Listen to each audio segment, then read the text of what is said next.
Ooh, that was kind of nice. Welcome back, everyone. This is Dom, and welcome to outer space. We are currently orbiting Kerbin. We are going to be doing a little bit of maintenance on the Kerbin station here. Ooh, slowly drifting. Forgot to turn that back on. We are trying to dock with the empty node on our Kerbin station here. Try to get this thing lined up, and cool, we have connection. Awesome. So every single one of our Kerbinauts are currently now orbiting Kerbin. The reason why I brought up our service module here is to bring home Jeb. I actually accidentally brought up, I think, Bill or Bob, one of the two. I forget which one's which now. Darn it. Huh. Roster. Yeah. I don't remember which one's which, truthfully, when it comes to what their specialization is, but it doesn't particularly matter because I'm bringing just the two pilots home with me. I'm going to be bringing Goosley and Jeb home.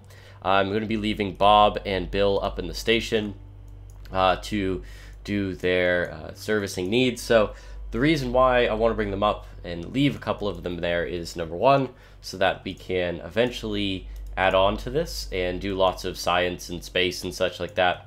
Having a scientist on board is very useful for that. But the other reasoning is the engineer is useful as well to service all of these parts if anything breaks or along those sorts.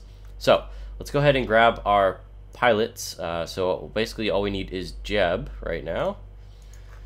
He needs to make his way to the service module now.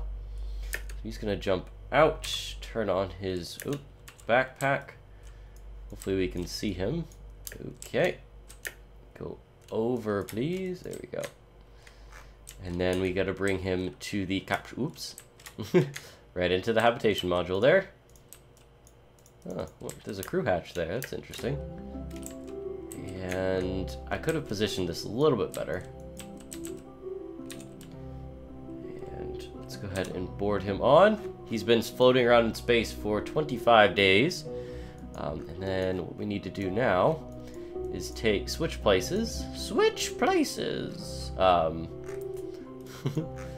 We need to take Bob out. Oh, I can just transfer them. Oh, that's nice. Let's try that. Let's see what happens if I do that. Transfer Bob to here. Huh. Well, that's cool. I didn't know I could do that. That's nice. That's a cool feature. So in other words, you went through all these nodes that I had set up to make it look like they could go through. I didn't know they actually could. So that's interesting.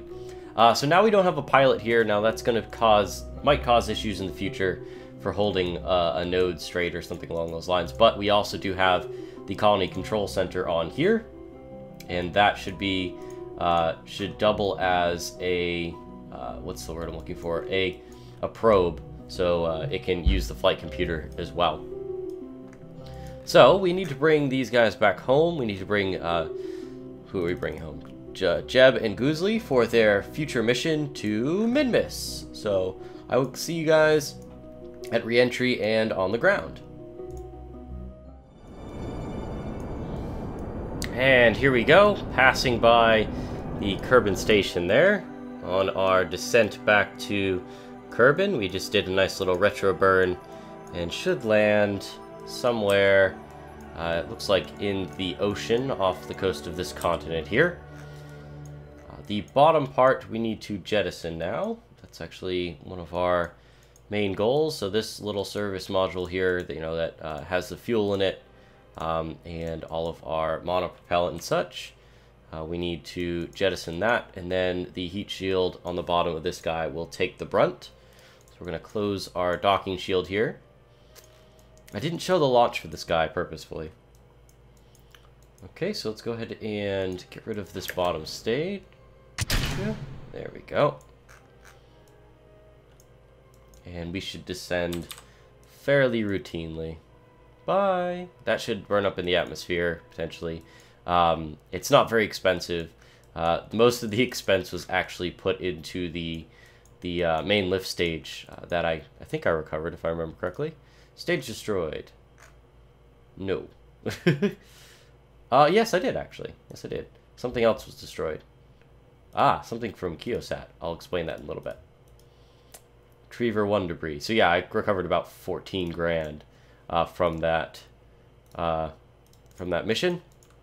So as we descend here, I'm going to go ahead and take a look at what I've been up to recently. If we look at the map, we have all of our geostationary communication antennas out. So all of our communication satellites. I did this in previous episodes, and I wanted to actually do it for this one because I didn't show it last season. I did a little bit, but not enough to where it was more or less tutorial. But my footage didn't end up recording correctly. I every once in a while switch between software to record these, and didn't end up recording correctly because my computer crashed in the middle of recording it. And also all of these were already up, and I couldn't revert to, revert to launch or whatever because I had crashed. So it saved the position of everything, and so they're here.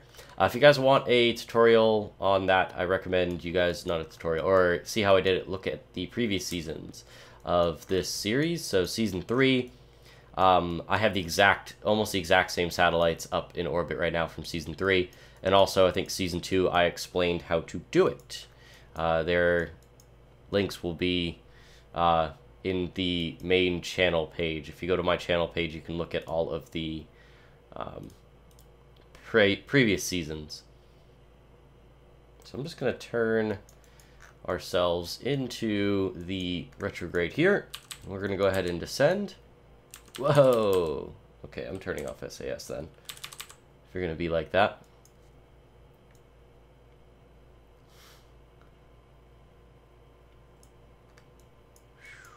So yeah, we're using the Mark 1-2 pod because it fits 3 Kerbals in it. That was mainly the only reason why I'd use this. The other reason why I'd use it is because I really wanted to get a docking node on the front of the system. If I didn't, I would have to somehow have a docking node on the back of the Mark 1 pod and also bring it up remotely. So I would have an unmanned flight to the station, which we will do eventually. And we will always have one of these docked at the station very, very soon, just in case we need to do like an emergency exit or something with one of these guys. Very, very soft entry, I'm telling you.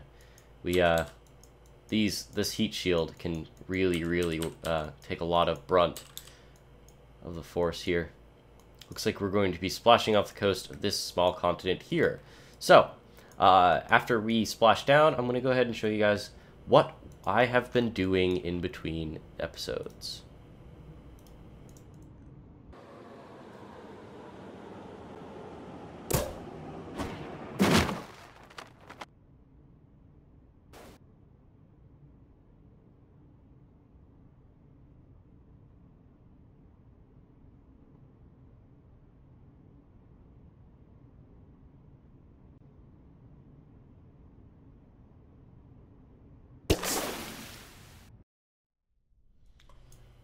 And welcome back to the launch pad, where I have been working on our latest mission.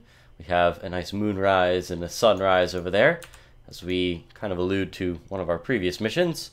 This is actually 2 days post-recording the last section. So Goosley and Jebediah have had a couple days, nice weekend break in between their 2 missions here. So we are flying this guy to Minmus. We are going to Minmus with these 2 crew members, and both of these guys are going to be used to complete this mission. Try to do it to bring up their skills. Right now they are the most I can possibly get with doing science on the 2 bodies that I've been to. Not science, but doing missions to the 2 bodies that I've been to. Specifically Kerbin. I think the most you can have is an orbit around Kerbin, and the most you can have is planting a flag on the moon. And both of them have done both of those things, and they have been trained to their maximum. So the next place we have to go to train them is Minmus. Now, when we are at Minmus, we have multiple contracts to complete. So we have the standard Explore Minmus, we have a couple of ground and flyover surveys, surface samples, such like that, EVA reports. We also have a temperature scan thing as well. So I had to bring along a bunch of fuel and a bunch of science equipment with me if I wanted to, since I want to complete this as successfully, all of it as successfully in this mission as I can. And this is a multi-day, multi-part mission as best as I can predict. We are going to be doing multiple landings, multiple corrections, and all those kinds of things. So Goosley and Jeb will both have their turns on the surface as best, to best of our ability, I guess.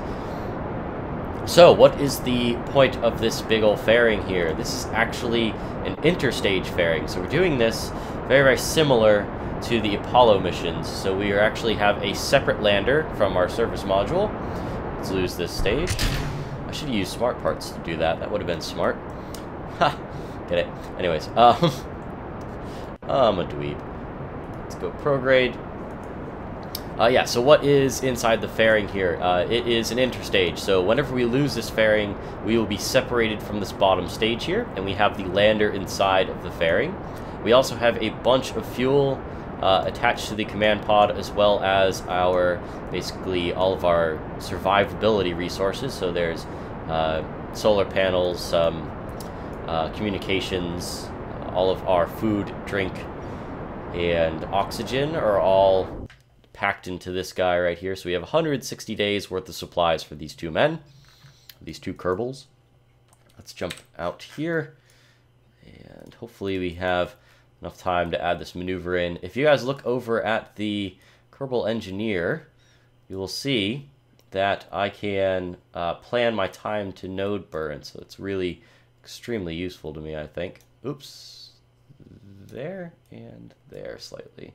Here we go. 3 seconds to get to the node. 2, 1, and it's already passed. If you look at this negative number right here, it basically tells you when you should be burning. Ooh, I should be moving, but I'm not. So I'm just going to start burning now. Yes, so I'm not going to be losing this fairing just yet, and we need to worry about our electricity and such in a little bit, especially whenever we get a little bit higher. But we are not losing the fairing until I'm ready to dock with the lander module. So we are only being attached to this rocket here by this fairing. It's more of a structural thing. It also enclosed all of our valuable parts within it. The lander itself is landing on its own power on RCS. So we're using the RCS rockets, the nice, basically massless versions, little teeny things, and the lander is very, very light. So we have the opportunity to be able to land twice, or actually we might even be able to do it 3 times if we sap some RCS fuel from the main module here, or the service module here. But we'll have to see. I'm going to just get rid of this node now and just do this manually. I like to do orbits my own way, just leaving my timed apoapsis up here. Just slightly positive and only like a couple seconds. It means that I'm basically burning at my apoapse the whole time, which is, to my knowledge, the most efficient way of getting yourself into a different orbit, or changing your orbit. You can just throttle down and slightly push it up again. And let's just do this. So wait a second or two. So yes, everything is contained within this. So I want to do a lot of the explanation of what we're doing in this episode, and then a lot of the execution in the next. I've been planning this mission for almost 2 weeks now, just kind of thinking about it and getting it done in my head before we get anything done in game. And we'll actually take a look in a second. As soon as I get myself in an orbit here and my inclination changed, we will take a look at the... Come on. There we go. We're in an orbit. Okay. We'll take a look at the sites that we actually need to start planning our way towards on Minmus. So we need to do a slight change here. Oh wait, that isn't Minmus. That's the moon. It's like, that didn't look right. So we'll get rid of that node. There we go. And we are coming up onto the descending node now. We will do an inclination change to get to the right one with Minmus. One. There we go. That's just about right. Yeah, that's fine. And then maybe we will be able to do this as well.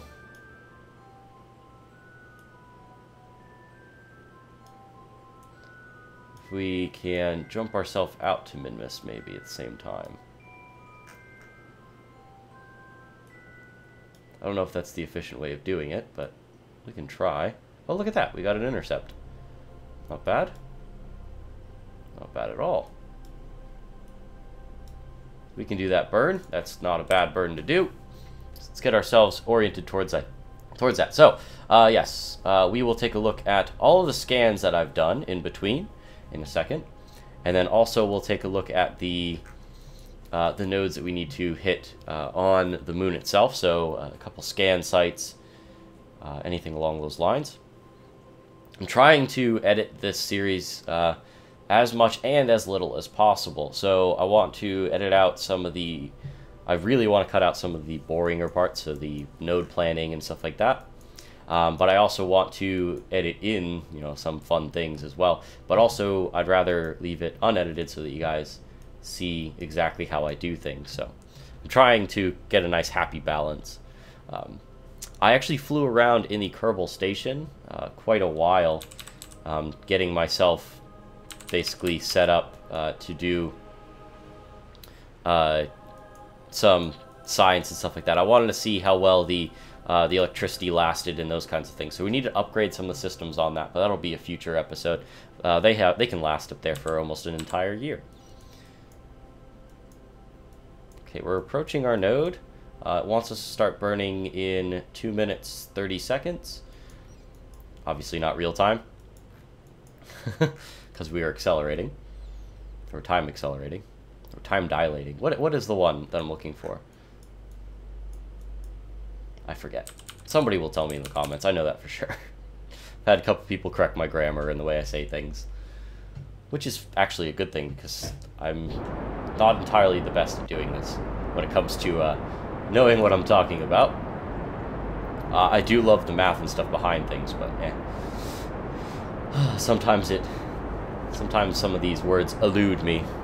So we have approximately, in this stage, 1,500 meters per second left, now 1,400, and only 600 meters per second left of burn in this one. So that means we have about 800 meters per second whenever we intercept Minmus to make ourselves in a nice round, perfect orbit that we'd like, and even get our inclination change so that we do more of an equatorial orbit, or it depends on what we need to do when we get there. We're going to do the decoupling and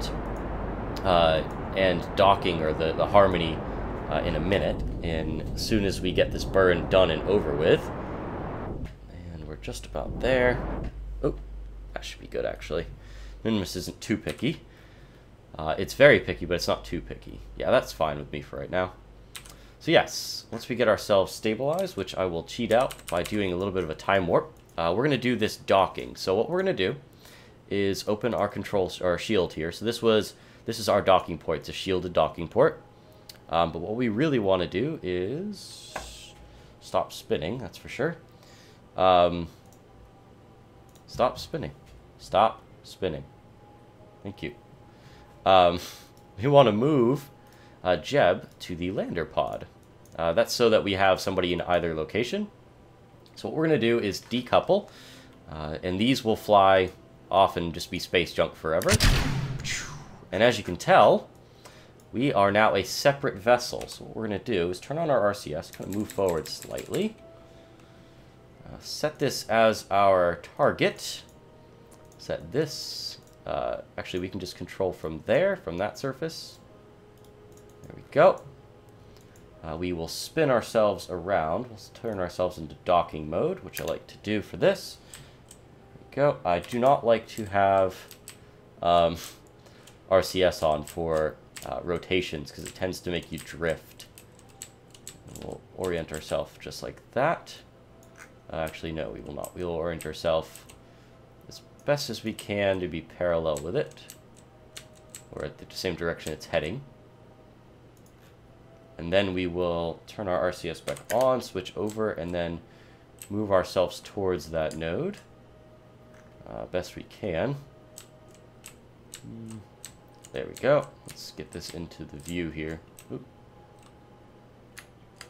That direction, please. And then that direction. So it means we're heading towards it. Dockings are quite fun. I actually was considering using the docking UI, the mod for that, but I do enjoy this a lot. Truthfully, I really do enjoy doing dockings manually. This, and then right, and then that. There we go, and we are docked, potentially, as soon as the camera switches. Come on. Let's turn off that, and it will, there we go. Cool. Now we are back, and one big vessel. So this system here, this is our lander, so everything from this node up, let's turn on our SAS again. From this node down to you, this decoupler is our lander, so we'll lose our big fuel pod, or our interchange here whenever we get to Minmus. This has very few instruments on it. It has, for example, a couple of antenna. It has a couple of sensors on it, so I'm just putting the radiators and stuff out for right now, and our solar panels. It has our antenna. It has a couple of science things on it, so it has a if I can find it, it's on this side. There we are. It has the seismometer or accelerometer and the thermometer, which we should be able to take the experiments out of, or the data out of. It has, like I said, antenna, and it has a couple solar panels on it. And we're using monopropellant to go down to the surface with these monopropellant engines. The thrust-to-weight ratio is amazing for this amount of weight.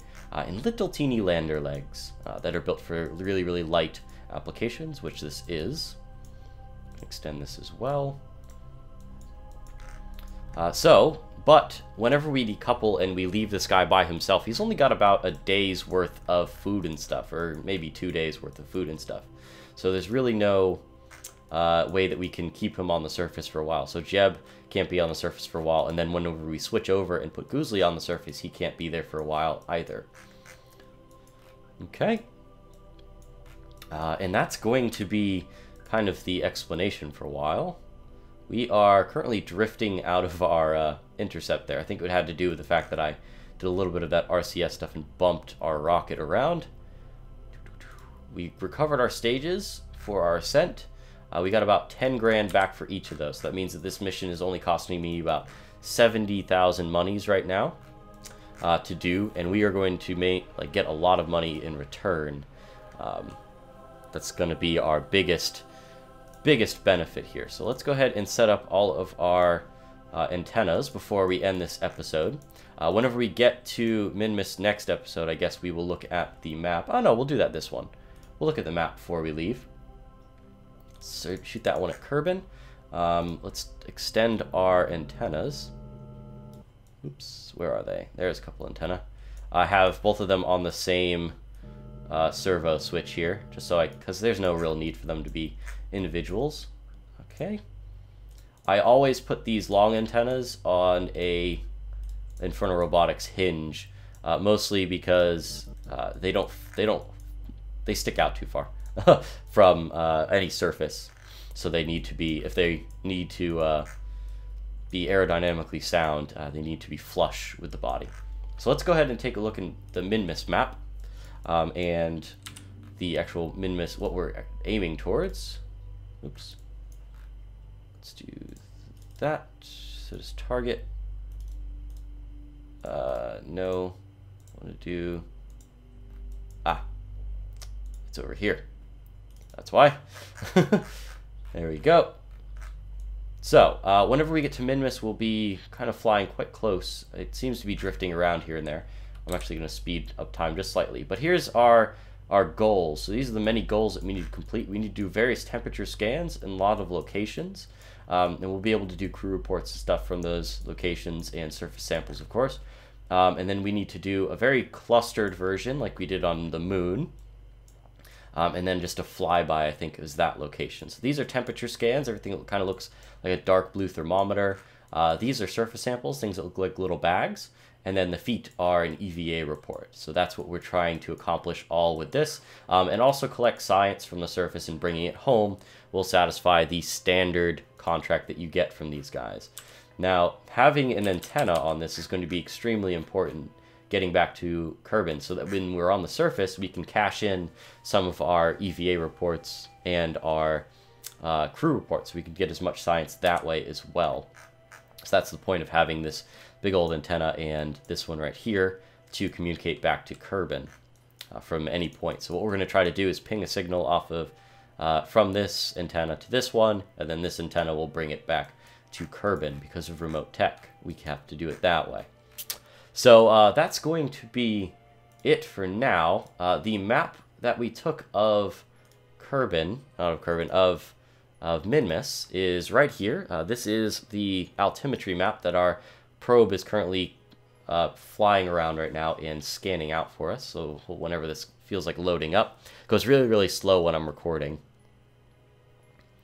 Here's our altimetry map. And we also have all of our resources as well. So minerals, ore, substrate, water, and such are all have been scanned as well. So I'm actually, during this mission, want to plan out a location for our base on the surface of Minmus. So I want to put a base on the surface of Minmus that we can use to mine ores, water, and anything along those lines that we will be using for future missions, because the goal of this is to move operation off the Kerbin surface here and move it to Minmus itself. I want to make Minmus our base that we launch from, because it has really, really low gravity and it's already really, really far out of the sphere of influence of Kerbin. There's no exit issues, so there's no cool. Periapsis changed just slightly.